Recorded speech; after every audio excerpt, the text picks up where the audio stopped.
ሰላም ጤና ይስጥልኝ ውድ 24/7 ዜና ተከታታዮቻችን፣ የሰዓቱን ዜና ይዤ ቀርብ ያለው እስከ ፍጻሜው አብራችሁን ቆዩ። የምንለቃቸው መረጃዎች እንዲደርሳችሁ ላይክ፣ ሼር እና ሰብስክራይብ ማድረጋችሁ እንዳትረሱ በማለት ወደ ዜናው አለፍኩ። በአማራ ክልል በዋግ ኽምራ ብሔረሰብ አስተዳደር ከአብናት ከተማ ተነስቶ ወደ ሰቆጣ ከተማ በመጓዝ ላይ የነበረ አይሱዙ ተሽከርካሪ በደረሰበት ድንገተኛ አደጋ የ18 ሰዎች ሕይወት ማለፉ የደሃና ወረዳ ፖሊስ ጽሕፈት ቤት አስታወቀ። ፖሊስ አደጋው የደረሰው በደሃና ወረዳ 09 ቀበሌ ልዩ ስሙ ቢግልሸዋ ተብሎ በሚጠራው አካባቢ እንደሆነና ተሽከርካሪው በደረሰበት ከፍተኛ ጉዳት ምክንያት የታርጋ ቁጥሩን ለይቶ ለማወቅ አስቸጋሪ መሆኑን ገልጿል። በደረሰው በዚህ አሳዛኝ አደጋ የ18 ሰዎች ሕይወት ወዲያውኑ ያለፈ ሲሆን በሌሎች 62 መንገደኞች ላይ ደግሞ ቀላልና ከባድ የአካል ጉዳት ደርሶባቸዋል። ፌዴራል ፖሊስ በቴዲ አፍሮ ስቱዲዮ ላይ ተፈጸመ የተባለውን ዘረፋ አስተባበለ። አርቲስት ቴዎድሮስ ካሳሁን ቴዲ አፍሮ ኢትዮሪካ አልበሙን ለአድማጭ አድናቂዎቹ ካቀረበበት ጊዜ አንስቶ በእሱና በእሱ ዙሪያ ባሉ ሰዎች ላይ ጫና እየደረሰ መሆኑን እየተነገረ ነው። ምክትል ማናጀሩን ጨምሮ የረጅም ጊዜ የቅርብ ጓደኛው መታሰራቸውም ተመላክቷል። ከዚህ ባለፈ ታጥቀው በመኪና የመጡ አካላት ሲኤምሲ አካባቢ የሚገኝ የሙዚቃ ስቱዲዮና ስራዎችን የሚያዘጋጅበት ቦታን በምሽት በኃይል በመስበር መዝረፋቸው ተነግሯል። የጀርመን ድምፅ ሬዲዮ ጣቢያ የቴዲ አፍሮን የቅርብ ሰዎች ዋቢ በማድረግ ስቱዲዮ ተዘርፏል ብሏል። ጠባቂዎቹም መደብደባቸውን ገልጿል። ከተዘረፉት ውስጥ ያልወጡ የሙዚቃ ስራዎች ያሉባቸው ፋይሎች እንዳሉ አመልክቷል። እስካሁን ድረስ እየደረሱ ነው ስለተባሉ ጫናዎችና በስቱዲዮ ላይ በታጠቁ አካላት ተፈጽመዋል ስለተባለው ዝርፊያ አርቲስት ቴዎድሮስ ካሳሁን ቴዲ አፍሮ በይፋ የሰጠው ቃል በማናጀሩ በኩል ማብራሪያ የለም። ቴዲ አፍሮ ላይ እየደረሰ ነው ስለተባለው ከፍተኛ ጫና እንዲሁም ተፈጽሟል ስለተባለው ዝርፊያ የወንጀል ምርመራ ጠቅላይ መምሪያ የወንጀል ምርመራ ኦፕሬሽን ዋና መምሪያ ኃላፊ ምክትል ኮሚሽነር ሙሊሳ አብዲሳ ተጠይቀው ሲመልሱ የፌዴራል ፖሊስ እንዲህ አይነት ውንብድና አይሰራም፣ ስብዕናውም አይደለም የሚሰራው በሕግና በሕግ ብቻ ነው ብለዋል። ብዙ ኦፕሬሽኖችን እንሰራለን። በእነዚህ ኦፕሬሽኖች ውስጥ ከቴዲ አፍሮ ጋር የሚገናኝ እኛ ያደረግነው ነገር የለም ሲሉ ገልጸዋል። ቴዲ አፍሮ የኢትዮጵያ ፌዴራል ፖሊስ ተጠርጣሪ እንዳልሆነ፣ በእሱ ላይ ምንም አይነት ምርመራ እንዳልተደረገ ወይም የምርመራ ስራ እንዳልተሰራ እንዲሁም ከእሱ ጋር የሚገናኝ ጥቆማ ለፖሊስ እንዳልደረሰውና ፌዴራል ፖሊስ እሱ ላይ አንድም ነገር እንዳላደረገ ተናግረዋል። ህዝቡ ይሄን ይወቅልን ብለዋል። እሱ አርቲስት ነው፣ ሙዚቃውን አውጥቷል፣ ቤቱ ነው ያለው፣ በስርዓት እየኖረ ነው ያለው፣ በእሱ ላይ የተደረገ ምንም አይነት ነገር የለም ሲሉ ገልጸዋል። እኛም እንደማንኛውም ሰው ሚዲያ ላይ እናያለን። በየቀኑ በሺዎች የሚቆጠሩ የፈጠራ ወሬዎች ይፈጠራሉ። ስለዚህ አርቲስቱን እንደ ማስያዣ ይዘው የፖለቲካ አጀንዳ ማራገብ የሚፈልጉትንም እያየናቸው ነው ሲሉ አስረድተዋል። ምክትል ኮሚሽነር ሙሊሳ ይሄ ዜጋ ህገ መንግስታዊ መብቱን ተጠቅሞ ሙዚቃ ሰርቷል፣ ደጋፊዎቹ ይደግፉታል፣ የሚቃወሙትም አሉ። ያ ሌላ ሜዳ ነው። ስለዚህ ከእሱ ጋር የሚገናኝ ምንም አይነት ንክኪ ያለው ጉዳይ ላይ ተሳትፎ አላደረግንም ሲሉ አብራርተዋል። ህግ ጥሶ ከተገኘ እንደማንም ሰው ሊጠየቅ የሚችል ሰው ነው ዜጋ እስከሆነ ድረስ ያሉት አቶ ሙሊሳ በአሁኑ ጊዜ ከእሱ ጋር የሚገናኝ ምንም አይነት የምርመራ ስራ አልሰራንም ብለዋል። ዋናውና ትልቁ ነገር ህዝቡን በደንብ ሊገነዘብ የሚገባው ዝም ብሎ ኮሽ ባለ ቁጥር ድሮ ሰው እንደዚህ ዘፈንክ ተብሎ እንደሚታሰር እንደዚህ አይነት ነገር ግራጁዌት አድርጎ አልፏል። የጸጥታ ተቋሙ ወንጀል ከሰራ ማንም ሰው ይጠየቃል። የመንግስት አካል አመራርም ቢሆን በህግ በማስረጃ ይጠየቃል። ወንጀል ያልሰራ ሰው ግን በፍጹም አይጠየቅም ሲሉ ተናግረዋል። ክልከላ ተደርጓል ሲባል የነበረው ውሸቶች ናቸው ያሉ ሲሆን ሁሉም መሰረተ ቢስ ነው። ይሄ ልጁን ተጠቅመው ህዝብ ላይ ሽብር ለመፍጠር የሚደረግ የሳይበር ወሬ ነው እንጂ በተግባር ቤቱ ሆኖ በስርዓት እየኖረ ያለ ሰው ነው ብለዋል። አርቲስት ሆኖ ሙዚቃ መስራት የፈለከውን አመለካከት የመያዝ ህገ መንግስታዊ መብት ነው።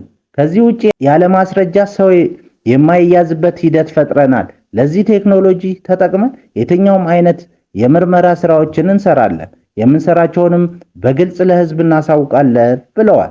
ምክትል ኮሚሽነር ሙሊሳ አክለው ሰው ሊታወቅ ይችላል፣ ወንድም ሊታሰር ይችላል፣ አናውቅም። ግን ይሄ ሰው ከማን ጋር ይውላል ማን ነው ብለን አናስርም። የምንሰራቸው ስራዎች ሌጂቲሜት ናቸው። ፍርድ ቤት አቅርበን በስርዓት ጊዜ ቀጠሮ ጠይቀን እንመረምራለን። ይሄ የማስረጃ ጉዳይ ነው። ሂደታችንም ይኸው ነው። ከዚህ ውጭ ምንም ከአርቲስቱ ጋር የሚገናኝ ምርመራ አልሰራንም ሲሉ አስረድተዋል። ሌላ የፖለቲካ ፍላጎት ያላቸው ሰዎች እሱን መጠቀሚያ ማድረግ ስለሚፈልጉ እሱ ስለማያዋጣቸው ቢተውት ጥሩ ነው ብለዋል። ከቴዲ ጋር የተያያዘ ጉዳይ ቀድሞ መጀመሩን ያነሱት አቶ ሙሊሳ መግለጫ ተከለከለ ተባለ። ምን ስለሆነ? ሚስቱ እኮ አለች፣ ሚዲያ አላት። እሱ መስጠት አይችልም? ቤቱ ሆኖ መስጠት አይችልም? በሞባይል ስልኩ መስጠት አይችልም? መንግስት ከለከለ የሚለው ከመነሻው መሰረተ ቢስ ነው። ለምን ይከለከላል? ሰው የታገለው እንዲህ አይነት መብቶች እንዲከበሩለት ነው። ከአርቲስቱ የተገናኘና እሱንም መሰረት የሚያደርግ ምንም ነገር ባልሰራንበት ተጠቅመው ብዙ የፖለቲካ ፍላጎት ያላቸው ህዝቡን በሌላ ነገር ማንቀሳቀስ ያልቻሉ እሱን እንደተነካ አድርገው የሚፈጽሙት ተግባር መሰረተ ቢስ ነው ሲሉ አጽንኦት ሰጥተዋል። አክለውም ህዝቡ የሚሰማውን ሁሉ ከማመን እንዲጠነቀቅ ጥሪ አቅርበዋል። የሰማነው ነገር የሚወራው ሁሉ እውነት አይደለም። ዛሬ ኤአይ አለ። ለምሳሌ የሙዚቃው መሳሪያ ተወሰደ ተብሎ የተሰራው ሙሉ በሙሉ ውሸት ነው። በሳይበር በሚዲያ የተወራው ሁሉ እውነት አይደለም። ህዝቡ ይህን ማመዛዘን አለበት። ዛሬ ላይ ማንም ሰው ግለሰብ ሚዲያ በእጁ ነው። ይህንን መከላከል አይቻልም። መረጃ ተጠቃሚው ህዝብ ግን በደንብ ቆሞ ማሰብ ያለበት የትኛው ነው የሚጠቅመው የሚለውን እየለየ ሊጠቀም ይገባል ብለዋል።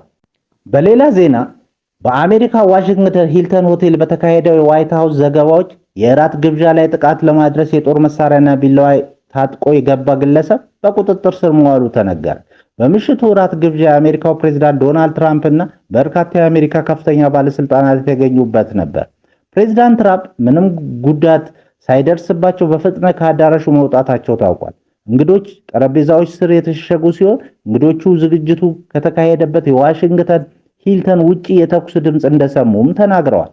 አንድ የፖሊስ ኃላፊ ለኤፒ ዜና ወኪል ግለሰቡ ተኩስ እንደከፈተ ገልጸው አንድ የፖሊስ አባል የጥይት መከላከያው ላይ ቢመታ በጥሩ ሁኔታ ላይ ይገኛል ብለዋል። ተጠርጣሪው ኮል ቶማስ አለን የተባለ የ31 ዓመት ሰው እንደሆነ ይፋ የተደረገ ሲሆን ትራምፕ የታመመ ሰው ሲሉ ገልጸውታል። ተጽዕኖ ስታደርግ ይከታተሉሃል፣ ተጽዕኖ በማትፈጥርበት ጊዜ ደግሞ ይረሱሃል ሲሉ ፕሬዝዳንት ትራምፕ ከጥቃቱ ከ2 ሰዓታት በኋላ ተናግረዋል። እራቱ ግብዣ ላይ ፕሬዝዳንት ትራምፕ፣ ምክትል ፕሬዝዳንት ጄዲ ቫንስ፣ የመከላከያ ሚኒስትር ፒት ሄግሴት፣ የውጭ ጉዳይ ሚኒስትር ማርኮ ሩቢዮ እና ሌሎች በርካታ የትራምፕ አስተዳደር ባለስልጣናት ተገኝተው ነበር። በአገሪቱ የደህንነት አባላት ጥበቃ የሚደረግላቸው ሁሉም ባለስልጣናት ከቦታው እንዲወጡ መደረጋቸውን ቢቢሲ ዘግቧል። የቀድሞ የእስራኤል ጠቅላይ ሚኒስትሮች ናፍታሊ ቤኔት እና ያኢር ላፒድ አሁን ያለውን የቤንያሚን ኔታንያሁ መንግስት ለመጣል ፓርቲዎቻቸውን ለማዋሃድ ወሰኑ።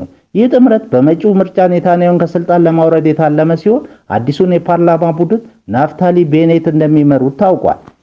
ቤኔት እና ላፒድ በ2021 በተመሳሳይ ሁኔታ ተባብረው የኔታንያሁን የ12 ዓመት አገዛዝ ማቋረጣቸው ይታወሳል። ምንም እንኳን ቤኔት ኦርቶዶክስ አይሁድና ጠንካራ የቀኝ ዘመም አቋም ያላቸው ቢሆንም ከመካከለኛው አቋም ካላቸው ላፒድ ጋር በጋራ ለመስራት ተስማምተዋል። የላፒድ የሺአቲድ ፓርቲ እንደገለጸው ውህደቱ በሀገሪቱ ያለውን የውስጥ ክፍፍል ለማስቆምና ለወሳኙ ምርጫ ተቃዋሚዎችን ለማጠናከር ያለመ ነው። ሁለቱ መሪዎች ስለ ስምምነቱ ዝርዝር መረጃ ለመስጠት ጋዜጣዊ መግለጫ እንደሚሰጡ ይጠበቃል። ይህ እርምጃ የተከፋፈለውን የእስራኤል ተቃዋሚ ጎራ አንድ ላይ ያሰባስባል ተብሎ ይታመናል። ክቡራን አድማጮቻችን ለሰዓቱ ያልናቸው ዜናዎች በዚህ እናበቃለን።